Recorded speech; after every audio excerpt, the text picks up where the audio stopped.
Yeah, magandang umaga Luzon, Visayas at Mindanao. Ito na naman si RL TV Vlog. Ayan, update ulit tayo ngayon, no? Araw po ng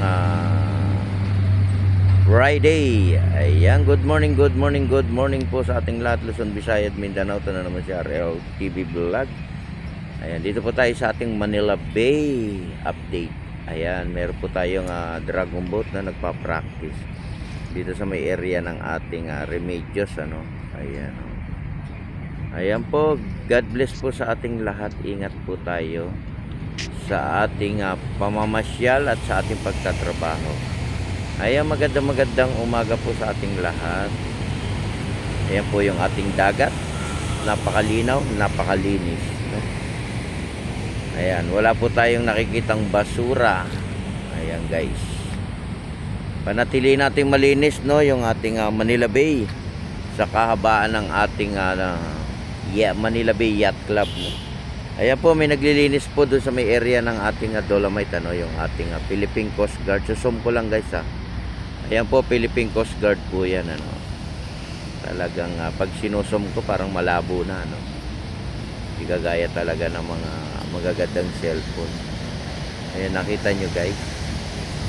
Ayan, magandang umaga po sa ating lahat. Ayan po sila, oh, yung mga naka-uniforme yan. Masyadong malayo na, ano, yung ating zone. Ayan, good morning sa lahat ng mga naglilinis, yung ating volunteer, yung ating Philippine Coast Guard. Maraming salamat po sa paglilinis niyo dito sa ating Manila Bay, sa ating Dolomite Beach, at kasama na po yung ating mga security guard na nag-assist dito sa ating kahabaan ng Manila Bay. Ayan, panatili lang po nating malinis, no, lahat po ng ating pasyalan, no, hindi lang po rito sa may Manila Bay. Lahat po ng ating mga area, no, linisin po natin. At magandang umaga po sa ating mga viewers, silent viewers. Magandang umaga Luzon, Visayas, Mindanao. Ating mga kababayan sa abroad. Ayan, ingat pa rin tayo, no, kung ano man yung ating ginagawa sa araw-araw po.